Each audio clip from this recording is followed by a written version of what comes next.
Assalamualaikum warahmatullahi wabarakatuh. Halo kawan-kawanku, kembali lagi ke channel kami. Saya ucapkan terima kasih banyak pada kawan-kawan dan teman-teman yang sudah mau mengklik dan menonton video kali ini.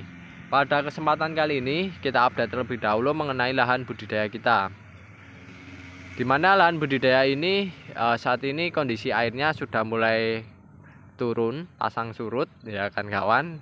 Itu menandakan hal positif ya bagi kami petani cabai, karena cabai memang tidak terlalu suka air, dan kondisi air yang surut itu menjadikan tanaman cabai saya rasa jauh lebih adaptif.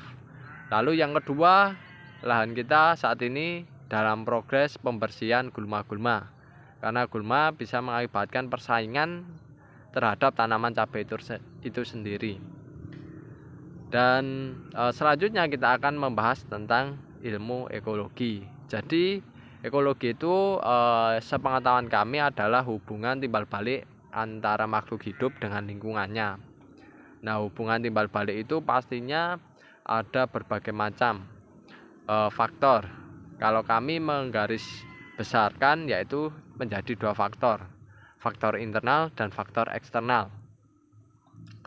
Di faktor internal itu nanti efeknya pada tanaman itu sendiri ya. Kalau dalam budidaya pertanian, kaitannya dalam budidaya pertanian itu efek faktor internal itu nanti pada hasil tanaman itu sendiri, dan faktor internal itu nanti kaitannya dengan sifat dari tanaman itu sendiri ya. Makanya dalam proses budidaya harus memilih benih yang berkualitas. Itu salah satu faktor internal. Lalu yang kedua, faktor eksternal. Nah, faktor eksternal itu adalah faktor yang kaitannya di luar tanaman yang kita budidayakan. Ya, semacam iklim, juga semacam kimia, juga semacam kimia yang berada di lingkungan ya, reaksi-reaksi kimia berada di lingkungan, semacam air, tanah. Nah, itu faktor-faktor eksternal yang harus diperhatikan dalam proses budidaya. Juga ada kalau makhluk hidup ada mikroorganisme, gulma, hama. Nah, itu juga termasuk faktor eksternal. Nah, kalau kita bisa mengoptimalkan faktor internal dan eksternal ini dalam proses budidaya, insya Allah budidayakan kawan tetap bagus ya kan kawan, semacam itu. Nah, oleh sebab itu kawan-kawan harus mengerti faktor-faktor tersebut. Nah, di faktor-faktor tersebut ada dua komponen, biotik dan abiotik, komponen mati dan komponen hidup. Ya, komponen biotik itu terdiri dari benda-benda yang mati, yang tidak hidup ya, semacam tanah, air. Nah, itu komponen abiotik. Lalu komponen biotik adalah komponen yang hidup seperti makhluk hidup seperti gulma, mikroorganisme, dan hama kawan-kawan. Lalu adapun tumbuhan liar ya, juga ada pula hewan-hewan ya semacam itu. Nah, oleh sebab itu dalam ilmu ekologi kita harus mempelajari dua komponen tersebut yang mempengaruhi dari dua faktor tersebut ya. Dengan kita mempelajari hal semacam itu, apalagi juga bisa mempelajari timbal baliknya terhadap tanaman yang kita budidayakan, kita bisa mengoptimalkan kan kawan. Kita ambil contoh dalam proses di dunia pertanian ya, pada prakteknya di dunia pertanian. Kita ambil contoh adalah yang kaitannya dengan ekologi adalah yang pertama itu adalah hubungan timbal balik antara mikroorganisme dengan tanaman. Nah, ternyata kan kawan, dalam proses budidaya tanaman itu mikroorganisme pada aslinya ya kan kawan, lahan yang tidak rusak itu sebenarnya mikroorganismenya itu bisa menyokong untuk tanaman tumbuh dan berkembang. Dan tanaman pula juga bisa memberikan makanan terhadap mikroorganisme yang ada di tanah tersebut.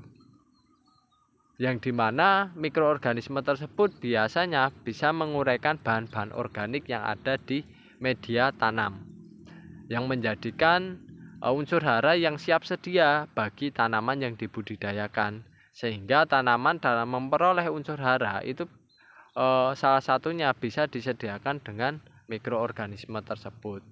Begitu pula tanaman yang menyerap unsur hara ini juga bisa memberikan makanan terhadap mikroorganisme. Biasanya di bagian tudung akar itu ada karbohidrat atau apalah semacam itu, saya kurang paham.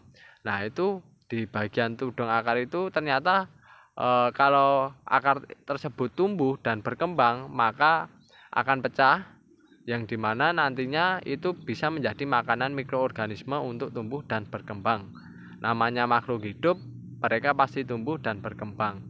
Nah, salah satunya dengan cara kayak gitu kawan-kawan. Mikroorganisme dan tanaman melakukan hubungan timbal balik, yaitu mikroorganisme menyediakan unsur hara dengan menguraikan bahan-bahan yang ada di situ, dan juga tanaman bisa menyediakan makanan bagi mikroorganisme yang ada di sekitar area perakaran, kawan-kawan, semacam itu.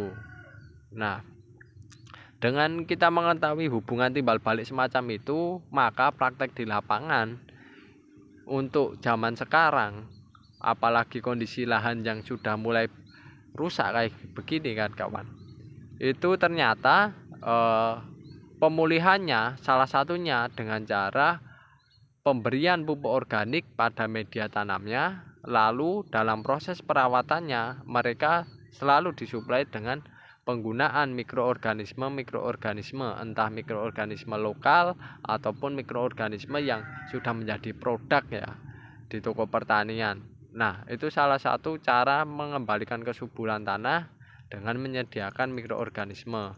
Dan ternyata dengan cara begitu memang efeknya semakin lama semakin subur, semakin baik ya kan kawan. Tapi memang ini efeknya tidak secepat kayak pupuk kimia langsung berubah, itu tidak. Akan tetapi memang jangka panjang kan kawan ya. Memang itu menurut kami, katakanlah kayak petani itu ada investasi jangka panjangnya di mikroorganisme dan pupuk organik yang ada pada lahan budidaya semacam itu, sehingga memang dengan adanya bahan organik yang berasal dari pupuk dan mikroorganisme ditambah tanaman yang kita budidayakan, itu akan menunjang proses budidaya yang optimal kawan-kawan, semacam itu. Dengan hal semacam itu sudah banyak hal orang-orang yang membuktikan bahwasanya dengan praktek semacam itu biayanya jauh lebih murah, yang kedua tanaman jauh lebih sehat, hasilnya jauh lebih bagus, harga jualnya jauh lebih tinggi, dan keuntungannya jauh lebih banyak kan kawan, semacam itu. Dan praktek di lapangan kalau kami ya kita kombinasikan antara yang organik dengan yang kimia, karena memang di lahan kami lahannya belum bisa 100% organik kan kawan, jujur saja belum bisa 100% dan butuh proses, dan caranya kita melakukan pertanian secara semi organik dengan memanfaatkan pupuk organik, juga memanfaatkan mikroorganisme semacam itu kan kawan. Lalu yang berikutnya yang itu salah satu kita memahami praktek timbal balik ya, ilmu ekologi antara mikroorganisme dengan tanaman. Lalu yang berikutnya yaitu adalah mengenai tentang perawatan tanaman. Nah, ternyata dalam proses kita mengetahui ekologi, ternyata ada beberapa hal yang perlu kita perhatikan, karena dalam menunjang budidaya pertanian harus kita bisa mengoptimalkan tadi, yaitu beberapa faktor ya, yaitu ada internal dan eksternal. Nah, di faktor eksternal itu sendiri ternyata di lapangan juga terkadang menemui kendala. Salah satunya adalah gulma. Gulma itu memang tumbuhan yang tidak kita inginkan kan kawan keberadaannya, karena bisa mengakibatkan tanaman yang kita budidayakan itu diserang oleh tumbuhan tersebut, sehingga tumbuhan kita itu mati, bahkan tidak bisa tumbuh secara normal lah kan. Nah, efek dari tumbuhan yang kita tidak inginkan atau gulma itu salah satunya adalah menjadikan persaingan ya dalam proses ketersediaan unsur hara. Nah, mengapa saya bisa katakan persaingan? Karena tumbuhan ini ya tumbuhan yang tumbuh liar ya semacam ini dengan tanaman yang kita budidayakan itu penyerapan unsur haranya hampir sama kan kawan. Bahan bakunya itu sama ya, ibaratnya si cabai makan beras ya, si gulma itu juga makan beras kan kawan ya. Cabenya makan NPK, gulma juga makan NPK. Jadi kawan-kawan, unsur-unsur hara semacam itu kalau berada di lahan budidaya yang banyak ditumbuhi gulma itu pasti tanamannya akan bersaingan dengan gulma tersebut. Nah, dengan bersaingnya gulma tersebut, kalau tanaman tidak kuat atau kalah bersaing, itu pasti unsur haranya akan dimakan oleh gulma dan tanamannya tidak tumbuh dengan baik, sehingga mengakibatkan apa? Tanaman yang kita budidayakan itu tidak bisa produktif secara optimal. Nah, oleh sebab itu, dengan mengetahui hal semacam itu, kawan-kawan bisa melakukan perawatan tanaman, yaitu berupa mencabut gulma yang berada di sekitar tanaman cabai tersebut ya, agar mengurangi persaingan yang terjadi pada media tanam cabai tersebut kan kawan, sehingga unsur haranya nanti berfokus untuk tanaman cabai yang kita budidayakan semacam itu.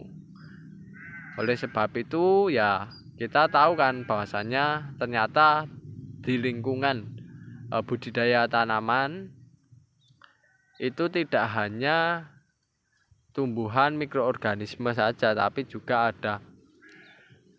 tidak hanya tanaman yang kita budidayakan saja, tapi juga ada mikroorganisme, ada juga tumbuhan liar, apalagi hama juga ada kan kawan. Semacam itu. Dengan mengetahui hal semacam itu, kawan-kawan ya perlu berinisiatif ya untuk mengoptimalkan faktor internal dan faktor eksternal dalam proses budidaya tanaman semacam itu kan kawan.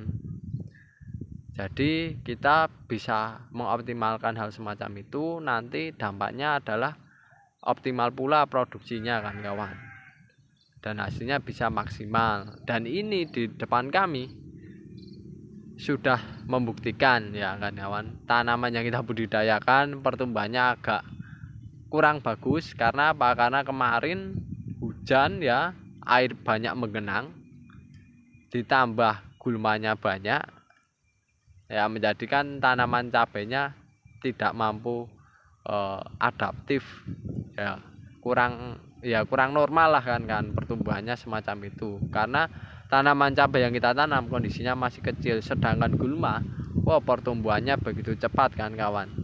Beda dengan tanaman cabai ya yang kita budidayakan, gulma cepat, tidak butuh waktu berbulan-bulan, langsung cepat ya, apalagi berbagai macam. Sudah penyerapan unsur haranya ya, persaingannya sudah ketat itu kan kawan. Apalagi jumlahnya kayak gini, itu semakin banyak semakin ketat persaingannya. Nah, oleh sebab itu kita perlu mempelajari ya hubungan timbal balik yang positif bagi tanaman, dan juga mempelajari hubungan yang negatif ya bagi tanaman yang kita budidayakan, agar kita bisa mengoptimalkan proses budidayanya semacam itu. Pada intinya kayak gitu kan kawan. Oke, itu dulu yang bisa saya sampaikan. Semoga kawan-kawan bisa menambah wawasan praktek di lapangan. Yang jelas kawan-kawan harus tetap belajar. Saya juga tetap harus belajar, entah itu dari buku, entah itu dari praktek ya, sharing-sharing pada temannya, juga entah itu dari YouTube kan kawan. Harus kita pelajari bersama-sama agar bisa mengoptimalkan budidaya yang kita peroleh. Nah, caranya kurang lebih kayak gitu kan kawan, agar kawan-kawan bisa makin maju, makin berkembang pula. Oke kan kawan, itu dulu, kurang lebihnya kami mohon maaf. Sekian, terima kasih. Wassalamualaikum warahmatullahi wabarakatuh.